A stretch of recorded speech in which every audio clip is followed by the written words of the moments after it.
നമസ്കാരം. അങ്ങനെ Modi Shri P M Shri എന്നൊക്കെ ഒന്ന് മാറ്റി പറയും. P M prime ministers Modi Shri തന്നെയാണ് നടപ്പാക്കാൻ ഉള്ള തീരുമാനമായി കഴിഞ്ഞു.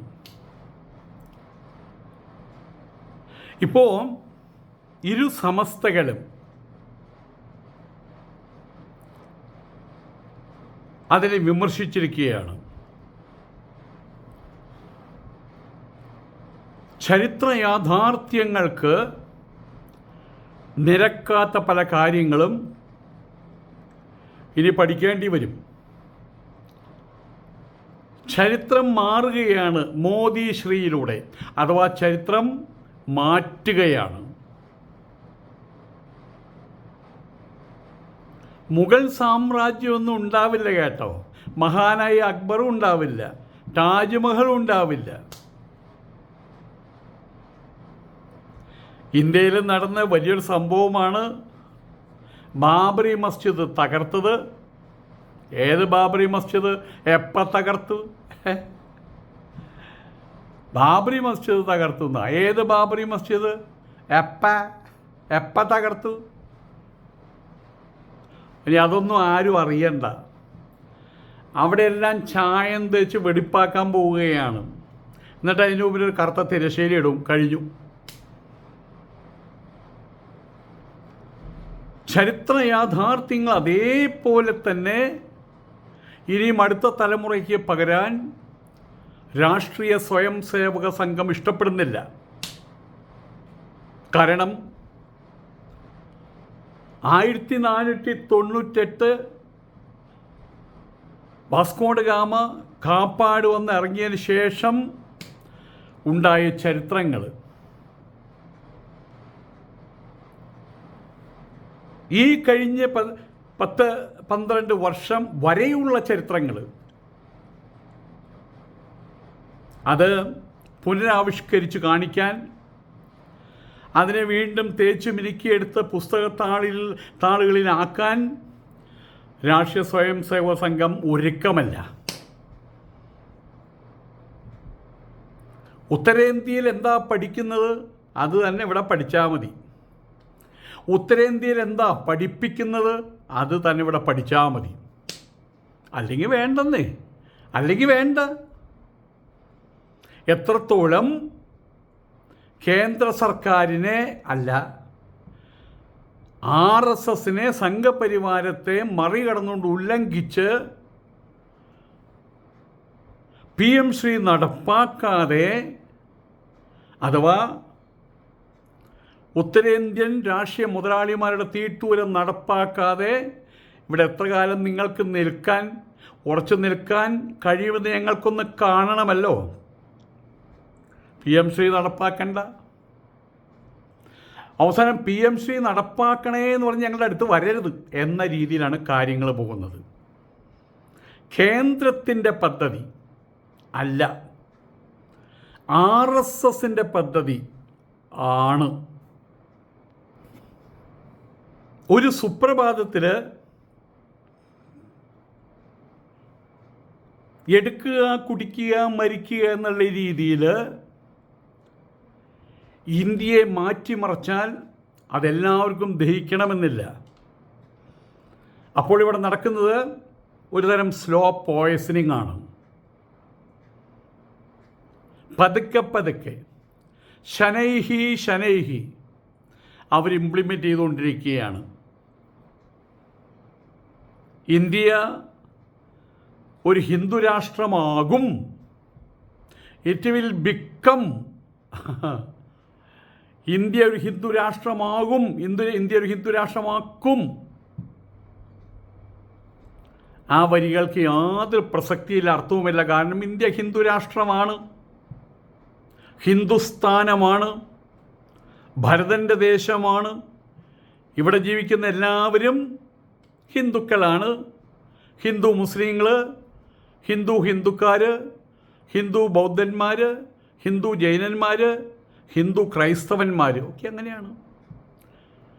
നമുക്ക് അമേരിക്കൻ മുസ്ലിം എന്ന് പറയില്ലേ, അമേരിക്കൻ ക്രിസ്ത്യൻസ് എന്ന് പറയില്ലേ, അമേരിക്കൻ ശ്രീറാം സൈഡ് എത്ര ഹിന്ദുക്കളുണ്ട്, അപ്പോൾ അമേരിക്കൻ ഹിന്ദുസ് എന്ന് പറയുന്ന പോലെ അത്രയേ ഉള്ളൂ കാര്യങ്ങൾ.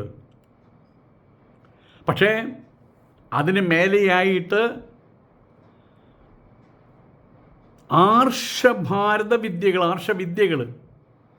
ഹിന്ദുയിസത്തെ, ഹിന്ദുത്വവാദത്തെ തന്നെ ഇവിടെ ഇംപ്ലിമെൻ്റ് ചെയ്യാനുള്ള ശ്രമങ്ങളാണിപ്പോൾ RSS നടത്തിക്കൊണ്ടിരിക്കുന്നത്. ഇന്നെന്തിനും തുടങ്ങിയതല്ല, VD സവർക്കറുടെ കാലഘട്ടം പോലെ തുടങ്ങിയതാണ്. ഇപ്പം അതിൻ്റെ മൂർധന്യ ദശയിലാണെന്ന് മാത്രമേ ഉള്ളൂ. സമസ്തയിൽ 2 കാരണവന്മാരാണ് സമസ്തയുടെ മുഖങ്ങൾ. ഒന്ന് AP അബൂബക്കർ, പിന്നൊന്ന് ജിഫ്രി മുത്തുക്കോയത്തങ്ങൾ. ഈ 2 കാരണവന്മാരോട് എനിക്ക് ഒന്നേ പറയാനുള്ളൂ, നിങ്ങളിതിൽ നിന്ന് പിന്മാറുക. ഇനിയുള്ള കാലഘട്ടത്തിൽ ഈ സുനാമിയെ തടയാൻ വേണ്ടിയിട്ട് നിങ്ങളുടെ ഈ 2 കൈ പോരാ. അത്രയും വലിയ സുനാമിയാണ് വരുന്നത് ഉത്തരേന്ത്യയിൽ നിന്ന്. അതിന് മുങ്ങിപ്പോകാതിരിക്കാൻ എന്ത് ചെയ്യണം? അതിനോടൊപ്പം നീങ്ങുക, അല്ലെങ്കിൽ അതിൽ നിന്ന് ഓടി രക്ഷപ്പെടുക. ഈ സുനാമിയെ ഏറ്റുവാങ്ങാൻ, തടയാനല്ല ഏറ്റുവാങ്ങാൻ തയ്യാറായിരിക്കുകയാണ് ഇവിടെ UDF, അതിലുൾപ്പെടുന്ന മുസ്ലിം ലീഗ്. അവർക്ക് മിണ്ടാട്ടമില്ല, വലിയ രീതിയിൽ മിണ്ടിയിരുന്നവരാണ്. PM ശ്രീ കടലിൽ ഒഴുക്കുമെന്ന് പറഞ്ഞ ആൾക്കാരുണ്ട്. ഇപ്പോൾ അവർക്ക് മിണ്ടാട്ടമില്ല.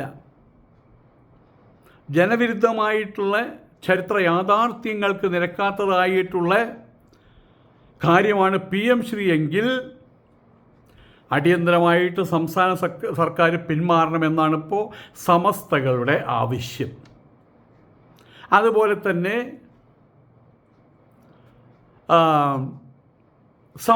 സമസ്തയുടെ പോഷക സംഘടന, പ്രത്യേകിച്ചും ജിഫ്രി മുത്തുക്കോയത്തങ്ങൾ ഉള്ള EK സമസ്തയുടെ SKSSF, അദ്ദേഹം പ്രതിപക്ഷത്തായിരുന്നല്ലോ കാണഗ്രസ്. അന്ന് ആ പദ്ധതിയെ എതിർത്ത് നഖശിഖാന്തം എതിർത്ത് നമ്മുടെ സതീശൻ കോയ ഇപ്പോൾ തകിടം പറഞ്ഞു കളിക്കുകയാണ്. ഇപ്പോൾ PM ശ്രീയുടെ ആരാധകനായിട്ട് മാറിയിരിക്കുകയാണ്. PM ശ്രീ ഏറ്റുവാങ്ങുമ്പോൾ അതിൻ്റെ ഉത്തരവാദിത്തം ഞങ്ങൾ എന്ത് ചെയ്യും, പിണറായി വിജയൻ അങ്ങനെ ചെയ്തല്ലോ എന്നും പറഞ്ഞുകൊണ്ട് ആ പ്രാരബ്ധം കഴിഞ്ഞ സർക്കാരിൻ്റെ തലയിൽ കെട്ടിവെച്ചിട്ട് എങ്ങനെയാണെങ്കിലും ഇപ്പോൾ നാണം കെട്ടായാലും മാണം കെട്ടാണെങ്കിലും കാര്യം നേടണം.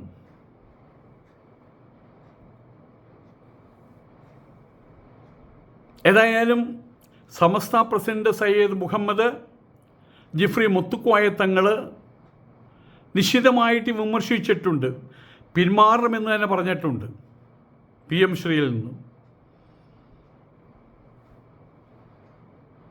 അതേസമയം ഒരു എക്സ്ക്യൂസ് പോലെ പറഞ്ഞിട്ടുണ്ട്, ഇപ്പോൾ പഠിക്കാനൊരു സർക്കാർ സമിതിയെ നിയോഗിച്ചിട്ടുണ്ടല്ലോ, അതിൻ്റെ റിപ്പോർട്ട് വരട്ടെ, എന്നിട്ട് അന്തിമ നിലപാട് പ്രഖ്യാപിക്കുമെന്നാണ് പറഞ്ഞിട്ടുള്ളത്. സമസ്തയുടെ കാഴ്ചപ്പാടിൽ കേരളത്തിൻ്റെ സാമൂഹ്യ വിദ്യാഭ്യാസ അന്തരീക്ഷത്തിന് അനുയോജ്യമല്ലാത്ത ഈ PM ശ്രീ പദ്ധതി അത് നടപ്പാക്കാൻ അനുവദിക്കില്ല എന്ന് തന്നെയാണ് SKSSFും പറഞ്ഞിട്ടുള്ളത്. പദ്ധതിക്കെതിരെ നേരത്തെ ശക്തമായിട്ടുള്ള നിലപാടെടുത്തവരാണ് ഈ കോൺഗ്രസ്സുകാർ. ഇന്നിപ്പോൾ അവർ സംഘപരിവാർ അജണ്ടകൾക്ക് എന്തോ ചില കാരണങ്ങളാൽ, എന്താ കാരണം എന്നറിയില്ല, എന്തോ ചില കാരണങ്ങളാൽ UDF കോൺഗ്രസ് അങ്ങോട്ട് മാറും ഇങ്ങോട്ട് മാറും ഇങ്ങോട്ട് മാറും അങ്ങോട്ട് മാറും ഒക്കെയാണ് തമിഴ്നാട്ടിൽ കണ്ടില്ലേ. പക്ഷേ മുസ്ലിം ലീഗുകാർ അവരാണ് പറഞ്ഞത് കീറി അറബിക്കടൽ ഒഴുക്കുമെന്ന് പറഞ്ഞത് ഞങ്ങൾക്ക് ഭരണം കിട്ടിയാൽ. എന്താണ് അവർക്ക് സംഭവിച്ചത്? അതാണ് നിരീക്ഷണത്തിന് വിധേയമാക്കേണ്ടത്. അതേക്കുറിച്ചാണ് പഠിക്കേണ്ടത്, ഞാനല്ല പഠിക്കേണ്ടവർ.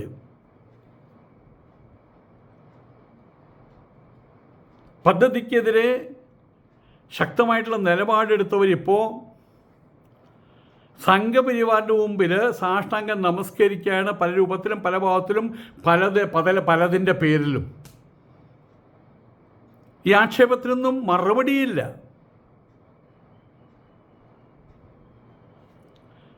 ഈ ഒരു വിഷയത്തിൽ രാഷ്ട്രീയമായിട്ടുള്ള പ്രതിഷേധങ്ങളും ഇപ്പം ശക്തമായിട്ട് വരികയാണ്. പദ്ധതിയുമായിട്ട് സർക്കാർ ഈ രീതിയിലാണ് മുന്നോട്ട് പോകുന്നതെങ്കിൽ അതിശക്തമായിട്ടുള്ള സമരപരിപാടികളിലേക്ക് നീങ്ങാൻ LDF, അത് അവർ പ്രതിപക്ഷമാണ്, അവരുണ്ടാകും, അവരുടെ ഘടകകക്ഷികളുണ്ടാകും, അവരുടെ പ്രതിപക്ഷ യുവജന വിദ്യാർത്ഥി സംഘടനകളുണ്ടാകും. വെറും 10 മാസത്തെ കാലാവധി മാത്രം ബാക്കിയുള്ളൊരു പദ്ധതി കേരളത്തിൽ അടിച്ചേൽപ്പിക്കാൻ എന്തിനാണ് ഇങ്ങനെ ധൃതി കൂട്ടുന്നതെന്ന് AISF, AYSF ഇവരൊക്കെയും ആരായുന്നുണ്ട്. ആര് മറുപടി കൊടുക്കാൻ? മോദിശ്രീ പദ്ധതിയിൽ നിന്ന് പിന്മാറുന്നതിന് സങ്കടകരമായിട്ടുള്ള കാര്യമാണ്. അത്രയും പ്രേമിച്ചു പോയി എന്ന് പറയില്ലേ.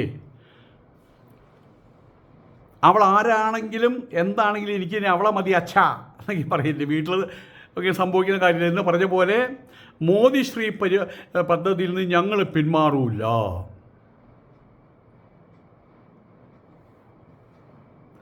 ഇത് പറയുന്നത് പുതിയ വിദ്യാഭ്യാസ മന്ത്രി N. ഷംസുദ്ദീൻ.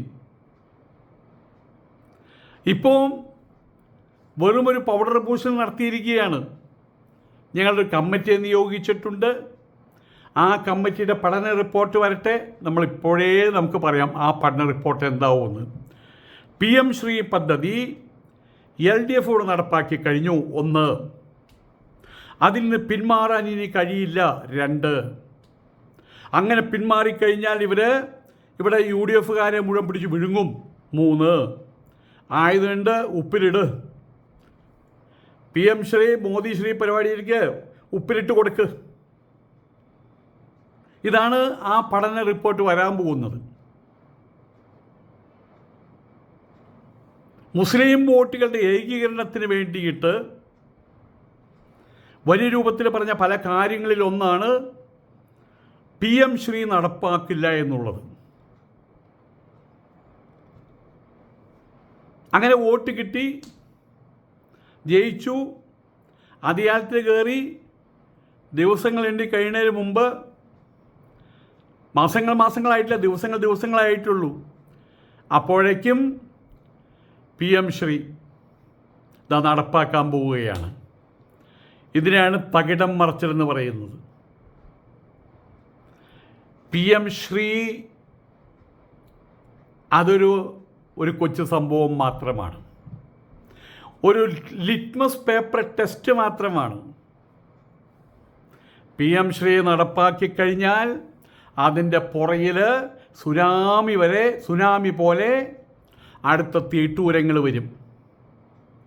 അവസാനം UDF എന്ന പേരിനൊരു UDF മാത്രമായിരിക്കും ഈ ഭരണകക്ഷിയുടെ ആ നാമധേയം UDF. പക്ഷേ നയപരിപാടികൾ പരിപൂർണമായിട്ടും RSSൻ്റേതായിരിക്കും, സംഘപരിവാറിൻ്റേതായിരിക്കും. അവരവിടുന്ന് കൊടുക്കുന്ന തീട്ടൂരത്തിൻ്റെ അടിയിൽ ഉപ്പിലിട്ട് കൊടുക്കുക എന്ന് മാത്രമേ ഇനി ഇവർക്ക് കഴിയുള്ളൂ. ഇവർ തെളിയിച്ചു കഴിഞ്ഞു.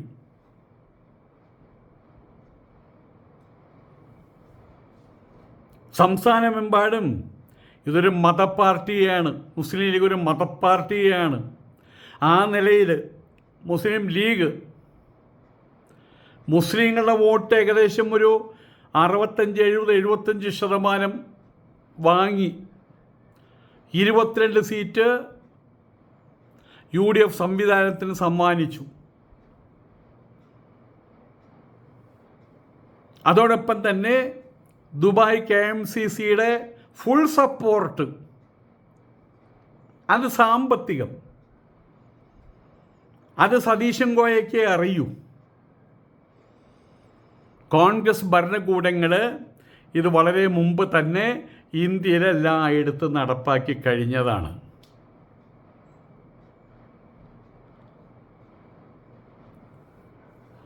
ഇവിടെ മാത്രം ഇവർക്ക് എന്തിനാ ഒരു ലജ്ഞ എന്നൊരു ചോദ്യമുണ്ട്.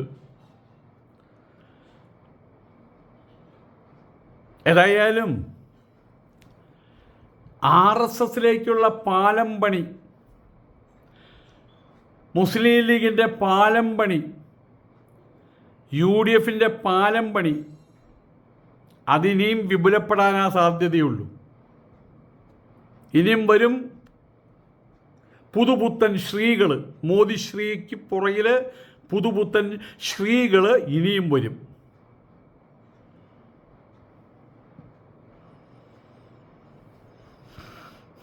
ഇരുവിഭാഗം സമസ്തകൾ, സമസ്ത എന്ന് പറയുമ്പോൾ ആധ്യാത്മിക കാര്യങ്ങളിൽ മാത്രം ശ്രദ്ധ പതിപ്പിക്കുന്നവർ എന്നാണ് വെപ്പെങ്കിലും അവരും ഒരു സമസ്തയുടെ പേര് അരിവാൾ സുന്നികൾ എന്നാണ്. അത്രത്തോളമൊന്നും രാഷ്ട്രീയത്തിൽ ഇടപെടാത്ത ഒരു സമസ്തയാണ് EK വിഭാഗം, ജിഫ്രി മുത്തുക്കോയ തങ്ങളുടെ വിഭാഗം. പക്ഷേ പല കാരണങ്ങളെ കൊണ്ടും, രാഷ്ട്രീയ കാരണങ്ങളെ കൊണ്ടും ഈ രണ്ട് വിഭാഗവും ഇവരെല്ലാം കൂടി മുസ്ലിം ലീഗുമായിട്ട് എപ്പോഴും പിണക്കത്തിലാണ്. 100 ദിവസം പിണങ്ങിക്കഴിഞ്ഞാൽ 2 ദിവസം ഇണങ്ങും, അത്രമാത്രം.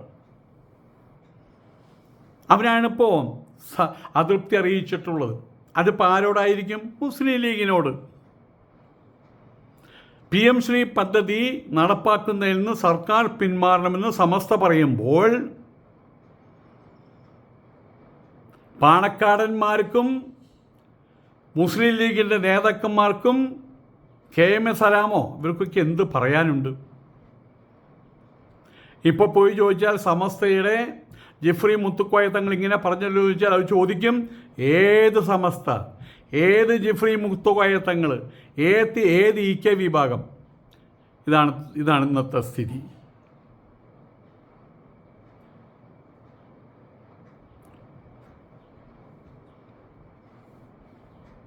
UDFൻ്റെ സമീപനം, അതിൻ്റെ രാഷ്ട്രീയം, അതിന് സത്യസന്ധതയുമായിട്ട് യാതൊരു ബന്ധവുമില്ല. ആർജവ നിരാസമാണ് അവരുടെ മുഖമുദ്ര. ഉള്ളിലൊന്ന് തോന്നുന്നു, വാക്ക് മറ്റൊരു രീതിയിൽ, ഇംപ്ലിമെൻറ്റേഷൻ വേറൊരു രീതിയിൽ. പണ്ടൊരു കള്ളുകൂടിയാൻ വരികയാണ്, ഇനി മുന്നോട്ട് പോകാൻ പറ്റില്ലെന്ന് മനസ്സിലായി, വീട്ടിലെത്തില്ല എന്ന് മനസ്സിലായി, രാത്രി ഇവിടെ തന്നെ കിടക്കുക. അപ്പം തലയിലെ കെട്ടഴിച്ചിട്ട് അയാൾ എന്ത് ചെയ്തു? തൻ്റെ മുന്നിൽ അതങ്ങോട്ട് വിരിച്ചു. ആദ്യം തന്നെ ആ മുണ്ടെടുത്ത് അവിടെയുള്ള പൊടി തട്ടിക്കളഞ്ഞു. ഏത്? ഈ സൈഡിലുള്ള പൊടിയെല്ലാം തട്ടിക്കളഞ്ഞു. അത് കഴിഞ്ഞ് കുണം തെറ്റി നിൽക്കുകയാണ്. അത് കഴിഞ്ഞ് ഇപ്പുറത്തെ പൊടിയെല്ലാം തട്ടിക്കളഞ്ഞ് ഇപ്പുറത്ത് കൊണ്ട് വിരിച്ചു. കുറച്ച് കഴിഞ്ഞിട്ട് ആൾ അപ്പുറത്തേക്ക് കിടന്നു. ഇതാണിപ്പോൾ ഇവരുടെ സ്വഭാവം. ഉള്ളിൽ നിന്ന് തോന്നും, പുറത്തേക്കൊന്ന് വരും, ഇംപ്ലിമെൻറ്റേഷൻ വേറെ രീതിയിൽ. അത് കോൺഗ്രസിൻ്റെ സ്വഭാവമാണ്. അവർക്കും സത്യസന്ധതയ്ക്കും മാർജവുമായിട്ടൊന്നും യാതൊരു ബന്ധവുമില്ല. അവരിപ്പോഴത്തെ നിലപാട് ഇന്നലെ എന്നോണം വരെ PM ശ്രീയെ വലിച്ചു ചുരുട്ടിക്കൂട്ടിയിട്ട് അറബിക്കടലിൽ എറിയുമെന്ന് പറഞ്ഞ ശബ്ദം ഇപ്പോഴും അന്തരീക്ഷത്തിൽ നിന്ന് മാഞ്ഞു പോയിട്ടില്ല. അപ്പോഴേക്കും അത് അവർ മാറ്റിക്കളഞ്ഞു, അവരുടെ പ്ലേറ്റ് മറച്ചു വെച്ചു എന്ന് പറയില്ല, അങ്ങനെയായി. രാഷ്ട്രീയ സത്യസന്ധതയെ തകർക്കുകയാണ് ചെയ്യുന്നത് UDF. ഇതാണ് സമസ്തയുടെ പോഷക സംഘടന SYS ജനറൽ സെക്രട്ടറി പറഞ്ഞിട്ടുള്ളത്. നേരത്തെ ഉണ്ടായിരുന്ന സർക്കാർ, പിണറായി വിജയൻ സർക്കാർ മുന്നണിയിൽ പോലും ചർച്ച ചെയ്യാതെ ഈ പദ്ധതിയിൽ ഒപ്പിട്ടിരുന്നു എന്ന് പറയുന്നുണ്ട്. ഒപ്പിട്ടതുകൊണ്ട് പൈസ വാങ്ങിച്ചിട്ടില്ല എന്നും പറയുന്നുണ്ട്. പിന്നെ പത്രസമ്മേളനത്തിൽ അതിൻ്റെ വിശദാംശങ്ങൾ പിണറായി വിജയൻ പറഞ്ഞു. നമ്മളൊന്നത് ഇങ്ങനെ ചെവിക്കൊണ്ട് നമ്മൾ സമയം കളയാൻ തയ്യാറില്ല. ഏതായാലും അന്ന് പിണറായി വിജയൻ്റെ മുന്നേറ്റങ്ങളെ UDF, കോൺഗ്രസ്, മുസ്ലിം ലീഗ് ഒറ്റക്കെട്ടായി നിന്ന് വലുതായിട്ട് ശബ്ദമുയർത്തിയതാണ്. അവസാനം കേന്ദ്രത്തിന് കത്തയച്ച് പ്രശ്നം ഗുരുതരമാണ്, അതുകൊണ്ട് ഞങ്ങൾക്ക് പിന്മാറിയേ മതിയാകൂ എന്ന് പറഞ്ഞ് പിന്മാറിയതാണ് LDF. അതായത് കുഴിച്ചുമൂടി എന്നർത്ഥം. ഇപ്പം വീണ്ടും അത് മാന്തി പൊന്തിച്ച് അതിന് ജീവൻ കൊടുക്കാനുള്ള ശ്രമത്തിലാണ് സതീശൻ കോയ സർക്കാർ. ഇവിടെ നമ്മൾ കണ്ടറിയേണ്ട ഒരു കാര്യമുണ്ട്. ഇതൊരു PM ശ്രീയുടെ പ്രശ്നം മാത്രമല്ല, മോദി ശ്രീയുടെ പ്രശ്നം മാത്രമല്ല. പതുക്കെ പതുക്കെ പതുക്കെ പതുക്കെ ഇവിടുത്തെ മുസ്ലിം ലീഗ് അടങ്ങുന്ന UDF RSSൻ്റെ മുമ്പിൽ തലകുനിക്കുകയാണ്, വിധേയന്മാരായി മാറിക്കൊണ്ടിരിക്കുകയാണ്. കേരളം ഇപ്പോൾ ഒരു സാമന്ത രാജ്യമാണ്, BJPയുടെ സാമന്ത രാജ്യമായി മാറിക്കൊണ്ടിരിക്കുകയാണ്. ഇതിനെക്കുറിച്ച് ഞാൻ നേരത്തെ പറഞ്ഞതാണ്, ഇങ്ങനെ വരുമെന്ന് പറഞ്ഞതാണ്. അതിൻ്റെ പേരിൽ ഒരുപാട് ചീത്തവിളികൾ ഞാൻ കേട്ടു, ഒരുപാട് സൗഹൃദങ്ങൾ നഷ്ടപ്പെട്ടു. പക്ഷേ എന്നെ സംബന്ധിച്ചിടത്തോളം എവിടെയാണ് ചാഞ്ഞു കിടക്കുന്ന മരം അത് മൂടിക്കയറുന്നവനല്ല ഞാൻ. ഗതി കെട്ടിട്ടാണെങ്കിലും വെള്ളത്തിൽ മുങ്ങിപ്പോയാലും ഇനി മുങ്ങി ചത്തുപോയാലും വെള്ളം കുടിച്ച് വയറ് വീർത്താലും കണ്ണിൽ വെള്ളം പോയി മൂക്കിൽ വെള്ളം പോയി ചെവിയിൽ വെള്ളം പോയിട്ടാണെങ്കിലും എതിർ നീച്ചൽ അതാണ് എനിക്കിഷ്ടം. ഒഴുക്കിനെതിരെ ഞാനങ്ങനെ നീന്തിക്കയറുന്നു. എന്നെ ശ്രദ്ധിക്കാൻ ആളുണ്ട് ഇവിടെ, ഞാനുണ്ട് ഇവിടെ. ഏറ്റവും കുറഞ്ഞത് എൻ്റെ അഭിപ്രായമാണ്, ഞാൻ ശ്രദ്ധിക്കുന്നുണ്ട്. വേറെ ഏത് മരങ്ങോടന്മാർ ശ്രദ്ധിച്ചാലും ശ്രദ്ധിച്ചില്ലെങ്കിൽ എനിക്കൊന്നുമില്ല. ശ്രദ്ധിക്കേണ്ടവർ ശ്രദ്ധിക്കും. അത് 10 ആളാണെങ്കിൽ that is more than enough. ഏതായാലും മുൻ സർക്കാർ കുഴിച്ചുമൂടിയ ഈ മോദി ശ്രീ എന്ന പദ്ധതി ഇപ്പോൾ ഇതാ ജനവികാരം മാനിക്കാതെ ജനങ്ങളെ വോട്ട് ചെയ്ത് ജനങ്ങളെ വഞ്ചിച്ച് ചതിച്ച് UDF സർക്കാരിന് പറയാൻ പറ്റില്ല, കോൺഗ്രസ്സുകാരെന്ന് പറയാൻ പറ്റില്ല. അവിടെ ഉത്തരം പറയേണ്ടത് മുസ്ലിം ലീഗുകാരാണ്. ഇന്നലെ എന്നോണം ഒന്ന് പറഞ്ഞു, ഇന്ന് മാറ്റി പറയുന്നു, PMC നടപ്പാക്കാൻ പോകുന്നു. എന്താണ് നിങ്ങൾക്ക് പറയാനുള്ളത് കുഞ്ഞാലിക്കുട്ടി സാഹിബേ? അദ്ദേഹം എന്തോ പറയും, അല്ലെങ്കിൽ ഒന്നും പറയാതിരിക്കും. ഇപ്പം അതേ കഴിയൂ. അങ്ങനെയായി മാറിക്കഴിഞ്ഞു അവരെല്ലാവരും. അതാണ് BJPയുടെ സ്ലോ പോയ്സണിങ്ങിൻ്റെ ശക്തി. ഇപ്പം കിടന്ന് കരയാം, ഇത് രാഷ്ട്രീയ മര്യാദയല്ല, നിങ്ങൾ ജനങ്ങളെ വഞ്ചിക്കുകയാണ്, വോട്ട് തന്നവരുടെ മുഖത്ത് കാറി തുപ്പുകയാണ്. UDFൽ ഇതൊന്നും ചോദിക്കാനും പറയാനും ആരുമില്ലേ? അത്രേ ചോദിക്കുന്നുള്ളൂ. ചോദ്യം മുസ്ലിം ലീഗിനോടാണ്.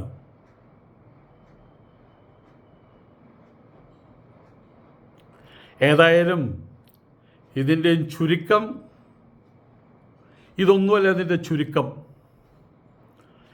RSSനോടുള്ള ഇവിടുത്തെ സതീശൻ മുതലായിട്ടുള്ള ആളുകൾക്കുള്ള കടുത്ത ആഭിമുഖ്യം പണ്ടേ ഉള്ളതാണ്.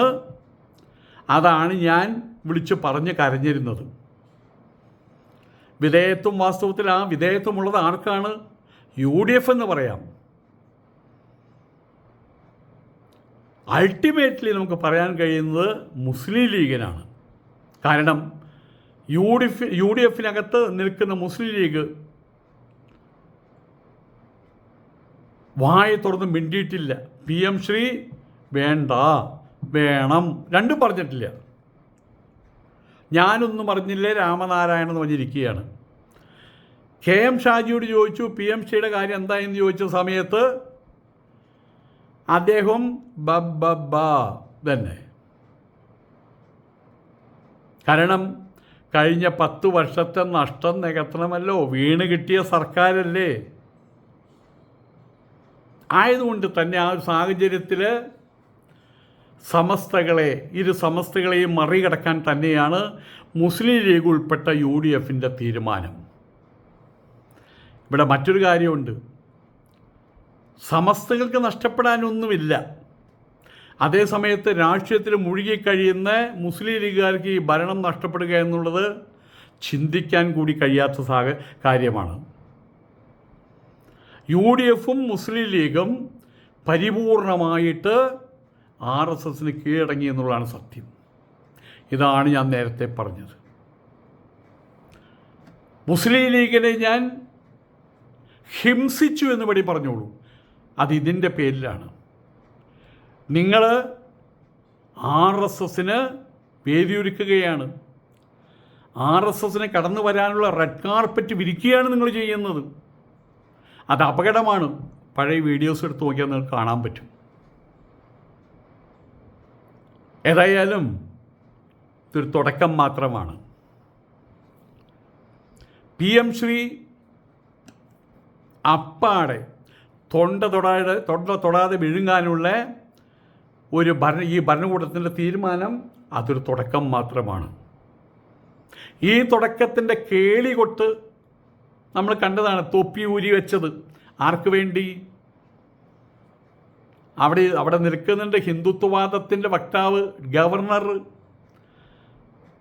അങ്ങനെ പ്രീതിപ്പെടുത്താൻ, അതുവഴി അദ്ദേഹത്തെ തമ്പുരാനെ, മേലെയുള്ള തമ്പുരാനെ, ഡൽഹി തമ്പുരാനെ പ്രീതിപ്പെടുത്താൻ ടർക്കി തൊപ്പി ഊരി വെച്ചു. പരമപിതാവ് അള്ളാഹു എന്ന ശബ്ദം കേട്ട് അവർക്കൊരു അലോസരം വരണ്ട, അതും മാറ്റിവെച്ചു. വന്ദേ മാതരം കേട്ട് സ്റ്റഡി വടിയായിട്ട് നിന്നു. ഇതൊക്കെ വരാൻ പോകുന്ന കാലഘട്ടത്തിൻ്റെ അതിൻ്റെ കേളികൊട്ടാണെന്ന് സാരം. ഇനി മനസ്സിലാക്കിക്കൊള്ളുക, പുതിയ തലമുറയ്ക്കുള്ള ചരിത്രം, പുതിയ തലമുറയുടെ അണ്ണാക്കിൽ കയറ്റി വയ്ക്കാൻ പോകുന്ന ചരിത്രം ഇനി RSS പറയുന്ന ചരിത്രമായിരിക്കും. RSSന് കേരളത്തിലേക്കുള്ള റെഡ് കാർപ്പറ്റ്, ചുവപ്പ് പരവതാനി വിരിക്കുന്ന ചടങ്ങ് ഗംഭീരമായിട്ട് നടക്കട്ടെ, ആശംസിക്കുകയാണ് ഞാൻ.